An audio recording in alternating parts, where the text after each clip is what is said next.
You know, around 30% of all vehicle accidents in North America are rear-end collisions. Now that's just ridiculous when that percentage can be greatly reduced just by leaving room.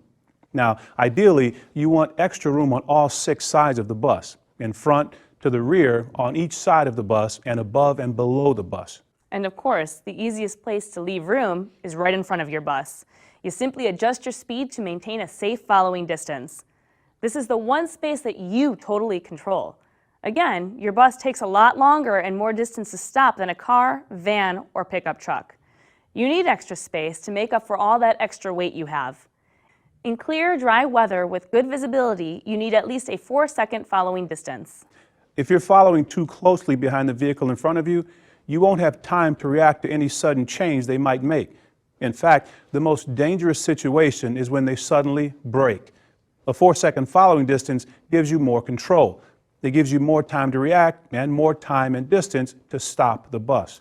To figure the 4-second following distance, scan ahead to find a fixed reference point, a sign, a stoplight, or some other road element. Then, when the vehicle in front of you passes that object, count off 4 seconds like this: 1001, 1002, 1003, 1004. If you reach the object in less than 4 seconds, well, you're following too closely. Slow down and increase your following distance to at least 4 seconds. However, when driving in adverse weather, you need even more space in front of you. The best practice is to add 1 additional second of following distance for each adverse condition. So then rain would be 5, snow would be 6, and ice or sleet is 7. Now those are road conditions, right? What about visibility issues? Good point. Fog is actually the worst condition of all. If your sight distance is less than 4 seconds, even at slow speeds, you need to pull over and stop.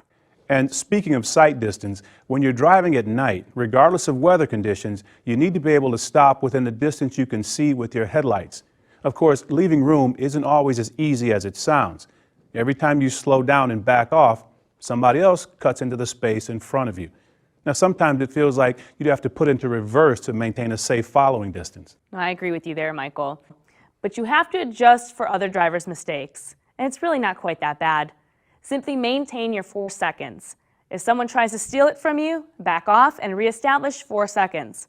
Remember, you own that space in front of your bus. You control how big it is. When I started driving a bus, I needed to visualize what a 4-second following distance was at different speeds. I would check this every now and then to make sure I was at least 4 seconds back. Now, I have a really good feel for the right following distance, and I automatically stay back at least 4 seconds. I still recheck occasionally, but now I feel uncomfortable if I'm not always at least 4 seconds back.